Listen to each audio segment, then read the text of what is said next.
Welcome to the Self-Care Tarot podcast with me, Kat Crawford. A podcast that uses tarot to delve a little deeper into self-exploration, enhance your journaling, and aid with spiritual development. Hello and welcome. This is episode 1 of the Self-Care Tarot podcast. I'm a little nervous, but good. I feel good about it. I mean, I've done YouTube videos in the past. This should be fine. For some reason, podcasting is always a little bit more terrifying than anything else. And I don't know why, because you're basically just sat in a room talking to yourself. But here we are. We're in episode 1. Welcome. If you do not know who I am, if you have absolutely no idea who I am, obviously I am Kat Crawford. I've said that already. But I am the owner of the Self-Care Emporium. So it is a metaphysical online store. So you can get things like crystals, tarot cards, oracle cards. I make spell candles. I am an eclectic witch. And I have been for a couple of years now. So yeah, basically I wanted this podcast to mirror how I use tarot. So I started using tarot a few years ago. I did a beginner tarot course because I'd always been interested in tarot, but I'd never really took the time to learn how to use it properly. And then a couple of years ago, I decided, okay, this is it. I'm going to learn how to use tarot properly. And I sat down with my first ever tarot deck, which was the Mystic Mondays deck. Beautiful deck, by the way, very abstract, very modern. And yeah, I started learning how to read tarot. And as I kind of delved into tarot more and I started reading more tarot books and I started uncovering tarot readers that had a very different idea of how to use the tarot, I realized that there was a way for me to use tarot that was a lot more nourishing, a lot more beneficial to my overall well-being rather than just getting out the tarot deck and trying to predict the future. So this is episode 1, so I feel like I should give you guys a bit of an overview of how this is going to work. So I will be picking a card every week. This week I've picked a card very consciously because I wanted to kind of start off in a very intentional way. And for the next couple of episodes, I'll just shuffle the cards, I'll pick out a card and then create an episode around that card of whatever messages come up for me. So this will make a lot more sense, obviously, as I go into it, but hopefully you guys can follow along. I am specifically kind of focused on tarot journaling. That's how I use the tarot the most often. I use it alongside journaling. So I do encourage you guys to grab a journal while you're listening and kind of go along with me as we uncover the meanings of this card and really put it into context of whatever messages the card gave me when I plucked it from the air. So that is what we're going to be going through in these podcasts.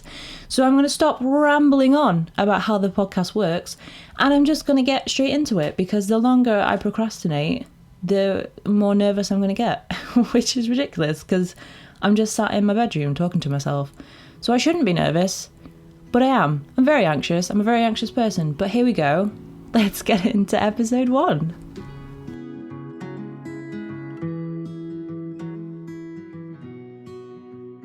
So today, in this very first episode of the podcast, I thought it would only be fitting to kind of talk about this idea of leaving behind the false sense of security, and specifically looking at this alongside the Fool. So we're going to be using the Fool as our anchor card because I feel very much in the Fool energy right now. This is new territory for me.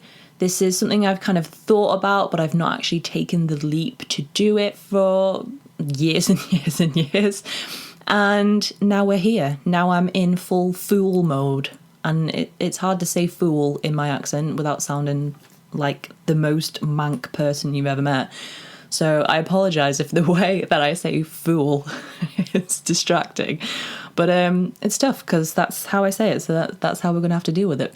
So with the Fool, it sits at the very beginning of our major arcana in the tarot. So he is card 0.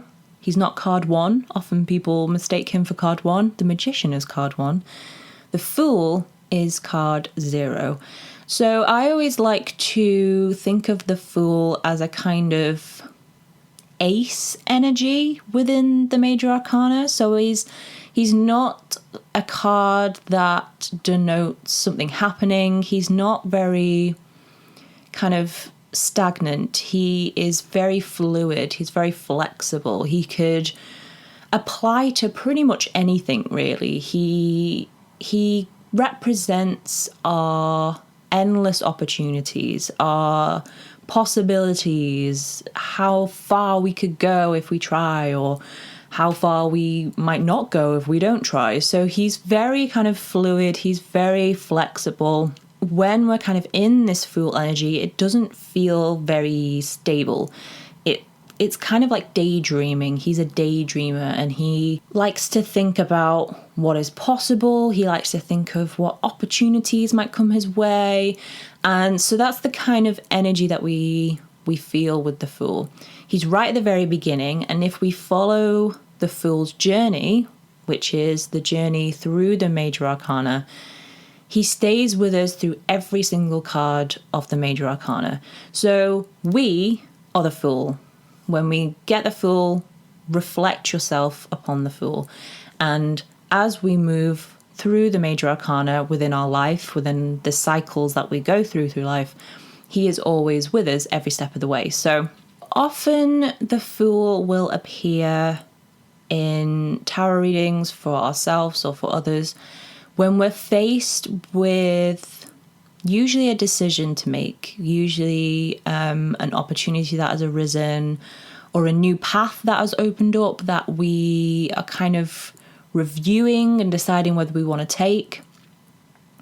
And the Fool in those situations represents that risk of leaving behind a stable, safe comfort zone that we have made for ourselves. And the reason I kind of wanted to apply this card with this idea of leaving behind this false sense of security is because often that stable ground that we feel we're on is actually self-created. It's not a fact. It's just something that we have created in order to make ourselves feel safe, feel like we're in control, feel stable.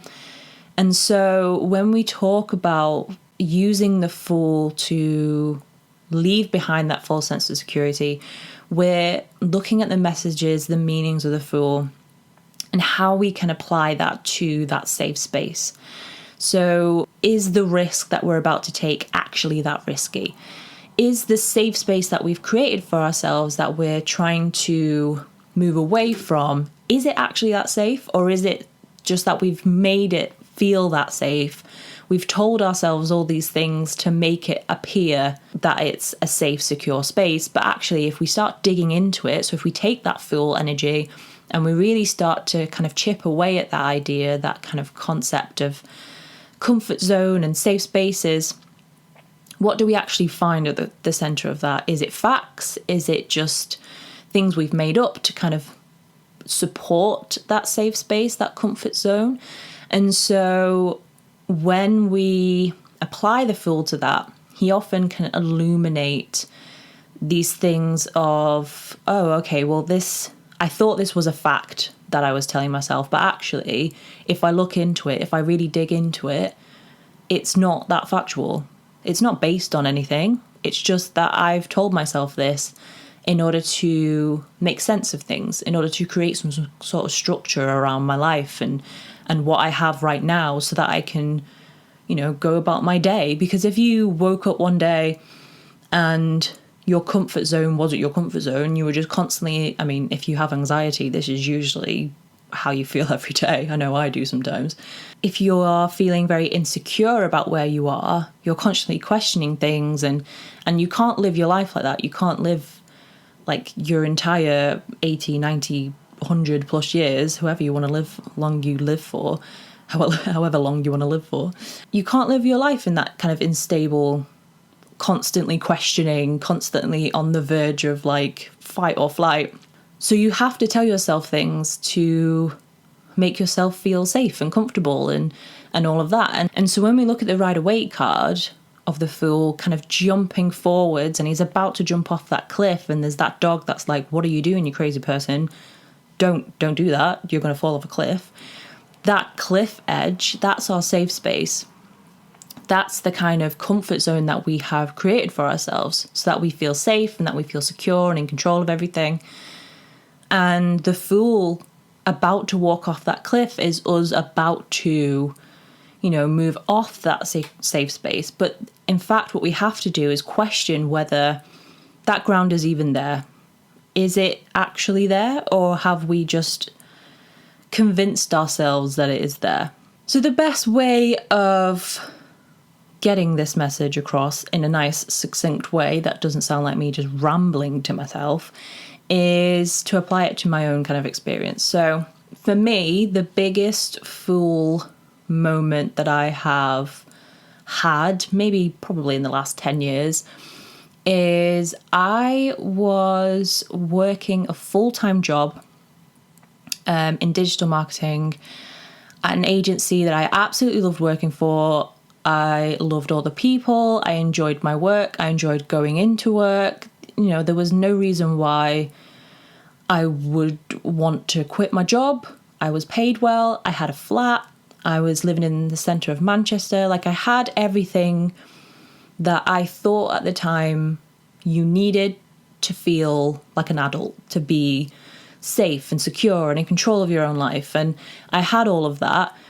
But there was still that kind of feeling of, have I settled too quickly? Because I think I was only 28, I think, at the time when I kind of made this big decision. And I think some of it was that kind of Saturn return coming in, like quarter life crisis, where you're like, oh my God, I'm nearly 30 and everything is not how I imagined it would be. And so I think it was partly that, and partly just because like we were talking about before, I had created this kind of comfort zone, this safe and stable life for myself that I thought I needed in order to feel safe and secure and like I had my shit together.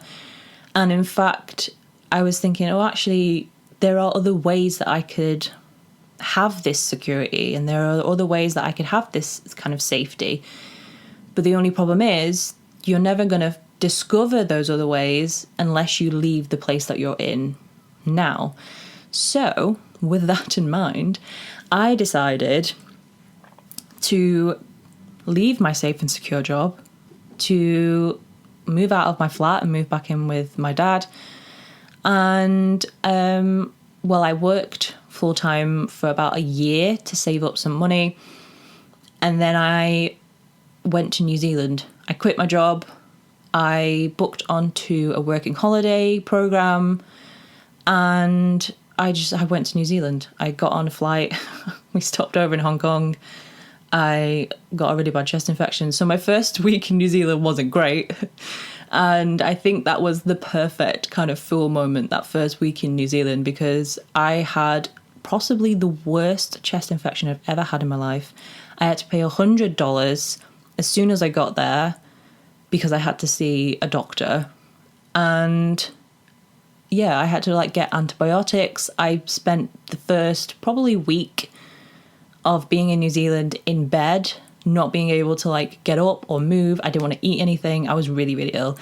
And so when you're kind of lying in bed, dying of this chest infection, you do kind of think, oh, was this the wisest decision I've ever made?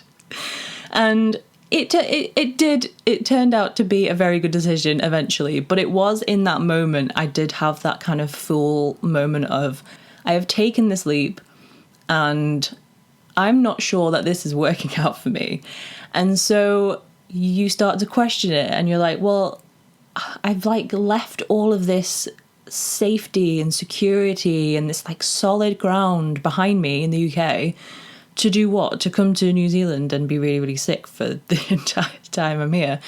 So that's the kind of energy that we're talking about with the Fool. It's that kind of just learning and experimenting and being able to give yourself space to fail or to make mistakes or to learn new things. But the thing is with the Fool is you can't learn anything unless you take that leap, unless you realize that actually the ground that you're standing on is self-created.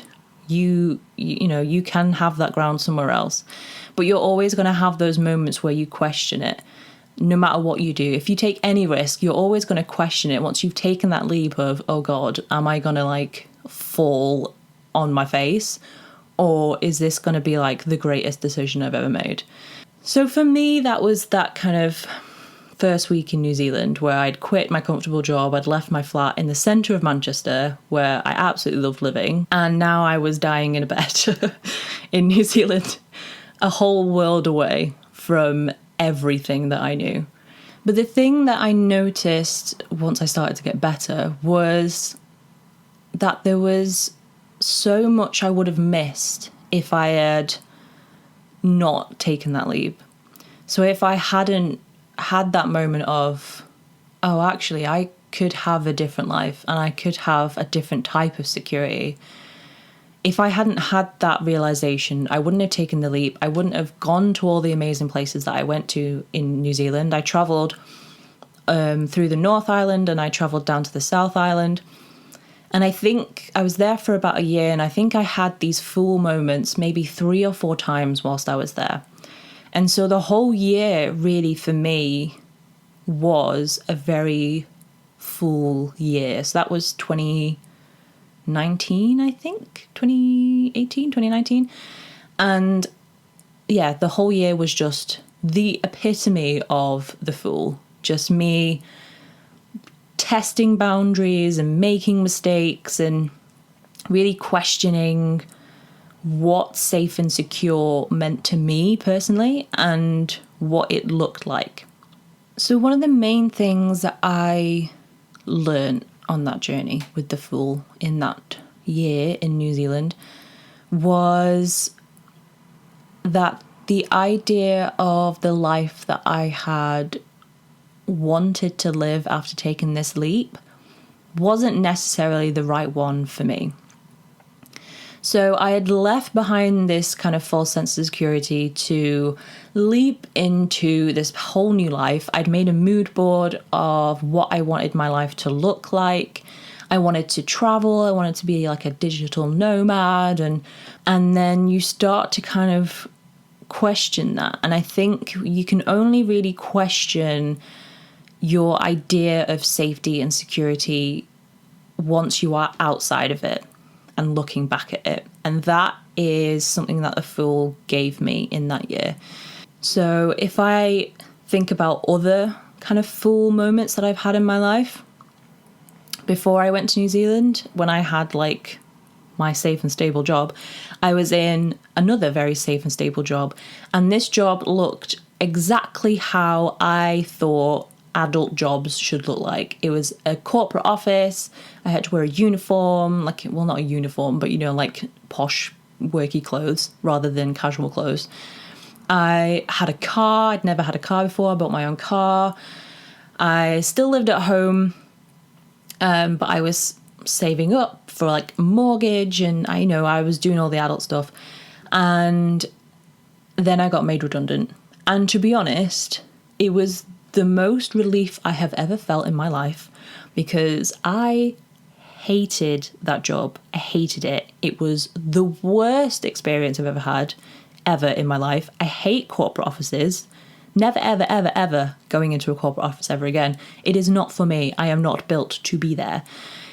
And it was only when that ground was pulled out from underneath me, forcibly, removing me from this safe, secure space that I had built for myself, which I hadn't actually built for myself. It was all a lie I was telling myself. And it was only when that was forcibly removed that I, first of all, had a panic, because I was like, oh my God, I've got like a car to pay for and insurance and stuff like this. But then you kind of go, oh, okay, well, what else is there? What else could I do? And after that, I think I had about 2 months. I was very, very lucky that I got a job quite soon after I'd been made redundant. But I ended up getting the job that I just spoke about, the one that I really loved, the one that I worked with like loads of amazing people who I'm still in contact with, who I still work with on a freelance basis. And again, that's like another type of fool moment. But it was a fool moment that was forced on me rather than the full moment that I had where I made the decision to leave that kind of safe and secure space and go and try something completely unknown and new. This was a forced fool moment. And the thing to remember as well, and something that I have learned over these couple of years, and especially since I started reading tarot for myself, is that you will always have these fool moments. You will always have these moments of wanting to just crawl back into your comfort zone. You know, you may feel really pumped and motivated one day and you're like, yeah, I'm going to take this opportunity. It's going to be awesome. And I'm going to do this and I'm going to do this and it's going to be great. And then the next day, the fool kicks in and he's like, oh, actually, this is terrifying. And we should go back to that nice safe ground that we had before. Often when we start with the fool, we kind of assume that it means that we're being propelled forward. But I think the thing that we have to keep in mind is that the fool, like I said at the beginning, he stays with us throughout the course of the major arcana. So we always have the opportunity to return to him if we need to.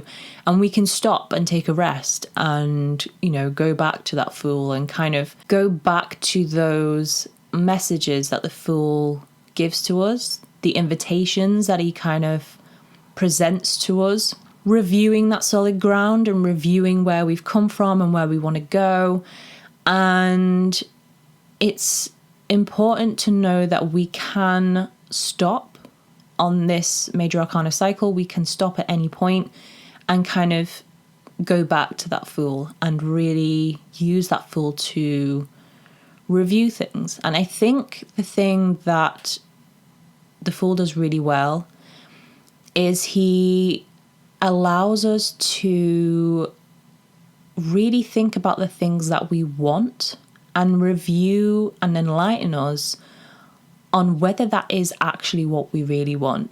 So one thing about the fool is that often it can be very impulsive. So it may be a case of an opportunity comes up and you just take it straight away because you just are desperate to get away from monotony or this thing that you really hate. So for example, say I didn't get made redundant from that job that I absolutely hated, and I was aware that I hated this job and I wanted to get away from it. And then another job in another corporate environment came across and I just took it. I didn't think about it. I just want to get out from where I am, and I took it.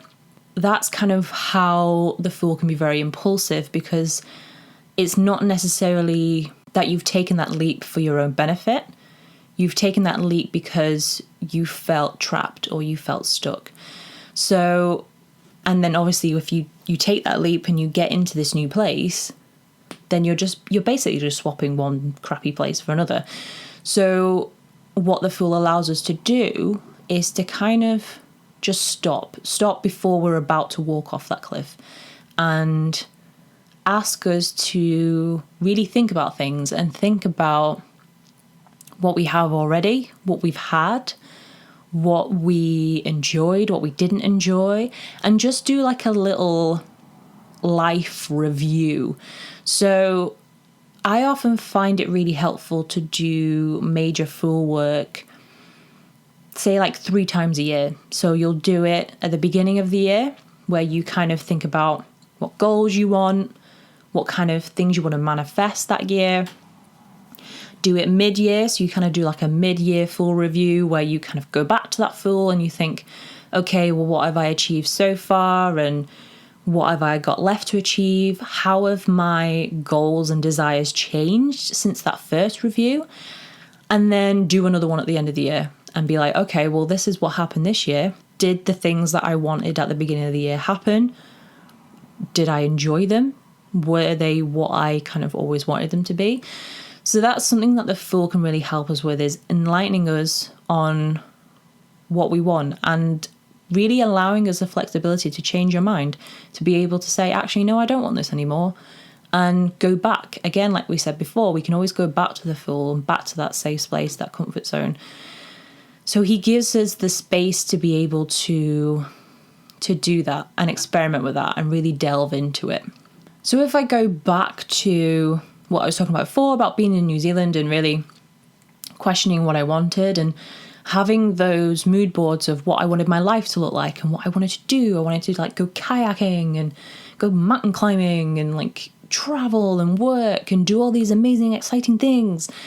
And then I was doing all those things and I just didn't feel connected to it. And so for me, I really had to sit down with the Fool and listen to what it was telling me. And so when I really allowed myself time and space to do that kind of like, I think it was around the middle of the year, because I got a full-time job in Dunedin in New Zealand. Absolutely loved living in Dunedin. I love living in Dunedin. I love the people that I was working with. But I did have that kind of pause of, okay, well, I'm here now. And I thought I always wanted to be here. And I thought this was the new kind of safe, secure space that I wanted to create for myself. But being so far away from family and like old friends and everything that I was used to, and obviously because I am pagan and I am a witch, I follow the seasons. And so for me, the seasons were the wrong way around. And it really messed with my head that summer was not summer, it was winter. And I had to sit in this Fool energy and review my life and actually, I think, accept that I no longer wanted what I initially thought I wanted. And that was a big lesson. And the Fool is a big lesson that we continuously learn throughout our life. There's a lot of emotion that comes up with that. There's a lot of feeling like you failed, like you have given up, like you feel a bit guilty that you don't want what you have taken this leap of faith for anymore. And you kind of go, oh God, like I've wasted this time. But actually, if we use the Fool, if we use the tarot to deal with that and to kind of dig into that, we can really find comfort in being able to say, okay, you know what, I tried it and it didn't work. And so we go back to the beginning, we go back to the Fool, and we have another think, and we sit in this kind of emotion for a while, and we have a look at this feeling of failure and these guilt that kind of comes up, and we use the Fool to journal that out and see what comes up, and then see what clarity we can find from that. So sometimes we will take that full leap, and it may not be on an impulse. It may just be that because that's what we convinced ourselves that we wanted to do, or because that's actually what we thought we wanted, and we can completely miss the mark. But the beauty of being able to put your life, reflect your life onto the tarot and the cycles that the tarot represent is that you get a kind of bird's eye view of your life, and you can say, okay, I missed the mark, but you know what, I can go back to the beginning and I can try again. And it doesn't mean that I've failed. It's just how cycles work. It's just I've completed this specific cycle. It may not have been as long as other cycles, but this cycle is done. And now I go back to the Fool and I start a new cycle. And so using the tarot in this way, and this is something that we're going to be really delving into in future episodes, and it can give us so much more comfort than we get from the world right now. And especially at the moment when we're seeking advice or comfort from other people, it's in quite short supply right now. And a lot of people, when you have a conversation with them, are actually just waiting to tell you about their problems. They're not really listening to you. And so the tarot offers that, and it can give you that comfort and that space to really just work stuff out. And this is another reason why I strongly recommend doing journaling when you do your tarot readings, because you can just work into it. If you try and do it in your head, you'll get lost and you get confused about things. But if you use the tarot with journaling and you write stuff down and you start to chip away at things that you've written down, you start to delve into it a little bit more and break it down, you get so much more from it. And I started tarot journaling whilst I was in New Zealand, and it was massively helpful. And I just don't think I would have got all the insight that I got if I didn't do that journaling alongside all this Fool work that I was doing. So let's go back to that idea of cycles, because that is a big part of my understanding of tarot. It's how I use tarot. It's the way that I have found the most benefit from tarot, is understanding life as just a constant series of cycles. And within the tarot, we have the major arcana, and that is the 22 cards, and it cycles through from the Fool all the way to the World, and then it goes all the way back again. And the same can be applied to the minor arcana. So within the minor arcana, we have the 4 suits. So traditionally that is wands, swords, cups, and pentacles or coins. And each suit runs through a cycle. So you go from ace all the way to the 10 and then back again. And then you have the 4 court cards. It's constantly centering around this idea of cycles. And one of the ways that this really helps with that kind of sense of security and the false sense of security that we created is that when we kind of take that full leap and we leave behind what we think is security, often our brains say, if you jump off this cliff, that's it. Like that's it. You're done for. You have to deal with whatever it is that is on the other side of this. And that's not true. Often that is because your brain is trying to stop you from doing this risky thing in order to keep you in this safe space, because that is that's the safest place for you to be. So your brain doesn't want you to take risks, because risks, come with danger. And your brain's like, no, we don't want to do that because that's dangerous. But in actual fact, the safety that we're leaving, we've already created that. That's already there. It's not going anywhere. We can always go back to it. So again, we're going back to that Fool. We don't have to take a leap and then that be it. We can go back to the Fool at any point. He is the beginning. He is the drawing board. He stays with us throughout the entire journey. So we can always return to him whenever we feel the need to. Whenever we need to retreat and go back into that safe space, we can. And so we need to be able to understand that, and be able to understand that we can go back to the beginning of a cycle, that we can start a whole new cycle if we need to, and that safe space that our brain is telling us not to leave, it's not going to disappear if we step out of it. It's not going to, dissolve. It's always going to be there.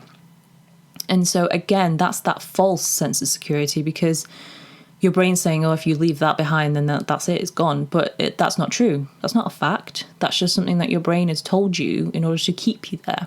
Nothing is permanent. There is always a solution to everything. Even if that solution is to reconsider an initial goal, even if that solution is to find a different path or to find a different way of doing something, there is always a solution to everything. Life is not just going to stop and that be it. Really, you create your safety wherever you are. Whatever you're doing, you can create a sense of safety. And so we don't have to always stay where we are to feel that. So something I like to ask myself when I'm using the Fool and I'm doing Fool work is, what is the worst thing that could possibly happen if I do this thing? What is the worst possible outcome? I mean, usually for me, I'm a catastrophic thinker. So it's usually like, I will die. And then I think, that's just ridiculous. I'm being ridiculous. I'm not going to die. I'm going to be completely fine.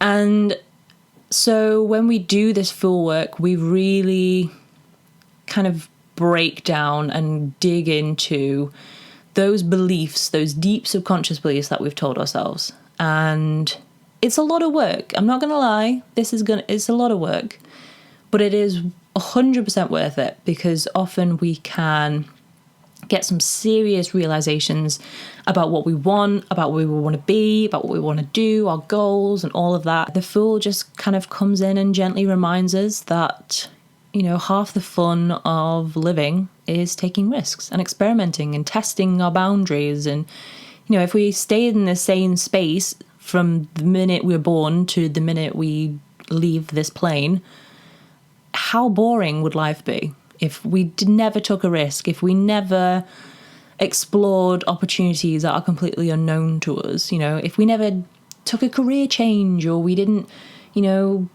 stop doing that course at university that we hate and do something actually that we really, really are interested in, or we rebel against parents' idea of what career we should have. I mean, my parents, my mum wanted me to be a barrister at one point. That would have been catastrophic for everybody involved. So we have to really rebel against the beliefs that we've built for ourselves and take those risks and use the Fool as that kind of motivation and that support system as we do it and really go through that stuff. So I hope I didn't just ramble to you for this entire time and some of that made some sense. But if it didn't, hopefully these next points will help you. So I want to end each episode by giving you guys some journal prompts to do with whatever we've talked about in that episode. So for us today, we are obviously talking about leaving behind the false sense of security with the Fool. And so I have 3 journal prompts for you that I would really love for you to take part in. And I'm going to do them, and I'll probably share them on my Instagram. And I'm also going to put them in the show notes as well. So if you're like, I didn't understand a word you said because your accent is strange, then you can go in the show notes and have a look and see actual words. So the first journal prompt that we have for you is this. If you said yes to whatever new opportunity is being presented to you right now, what is the worst that could happen? And what are the best things that could happen? So this is kind of creating a pros and cons list. And these journal prompts are all prompts that I have taken from the Fool. So the Fool has helped me to create these journal prompts for you. And yeah, so we can kind of dig into this a little bit more. If you want to get the Fool card and put it in front of you while you do this, that's always helpful as well, because the imagery can really help.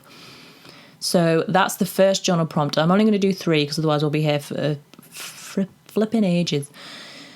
Next one, if you took this risk, what dangers would you come up against and how could you navigate them? What solutions could you come up with in advance? So this is kind of creating a safety net for you before you jump off that cliff. So we're really assessing those beliefs of what we think will happen if we take the risk, and we are applying facts to it. So if you've had any kind of therapy or anything like that, you may have come across this kind of exercise before.